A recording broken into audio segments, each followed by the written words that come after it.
Welcome to துளிர் channel. பன்னீர் butter masala எப்படி செய்கிறதுன்னு பார்க்கலாம். ஒரு கடாயில் 2 ஸ்பூன் எண்ணெய் சேர்த்துட்டு ஒரு பெரிய வெங்காயம், 4-5 பல் பூண்டு, ஒரு துண்டு இஞ்சி சேர்த்துட்டு நல்லா வதக்கிக்கலாம். 3 தக்காளி, 7-8 முந்திரி சேர்த்துட்டு அதையும் நல்லா வதக்கிக்கலாம். நல்லா வதங்கிடுச்சு. இதை அப்படியே ஆற வச்சுட்டு மிக்சியில் போட்டு நல்லா பேஸ்ட்டாக அரைச்சி எடுத்துக்கலாம். ஒரு கடாயில் பட்டர் சேர்த்துக்கலாம்.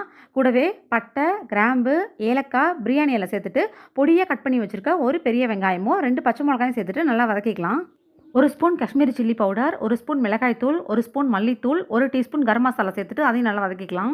நம்ம அரைச்சி வச்சுருக்க பேஸ்ட்டை இதில் சேர்த்துட்டு நல்லா கலந்து விட்டுக்கலாம். இந்த கிரேவிக்கு தேவையான அளவுக்கு தண்ணியும் உப்பையும் ஆட் பண்ணிக்கலாம். கிரேவி நல்லா கொதிச்சு வந்தோடனே 2 ஸ்பூன் பால் சேர்த்துக்கலாம். உங்ககிட்ட ஃப்ரெஷ் க்ரீம் இருந்தால் பாலுக்கு பதிலாக நீங்கள் அதை சேர்த்துக்கோங்க. கட் பண்ணி வச்சுருக்க 200 கிராம் பன்னீர் இதில் சேர்த்துட்டு 2 நிமிஷம் நல்லா கொதிக்க வச்சுக்கலாம். கடைசியாக கஸ்தூரி மேத்தியும் கொத்தமல்லி இலையும் சேர்த்துட்டோன்னா சூப்பரான பன்னீர் பட்டர் மசாலா ரெடி ஆகிடும். இந்த வீடியோ உங்களுக்கு பிடிச்சிருந்ததுன்னா லைக் பண்ணிக்கோங்க. மறக்காம சேனலை சப்ஸ்கிரைப் பண்ணிக்கோங்க.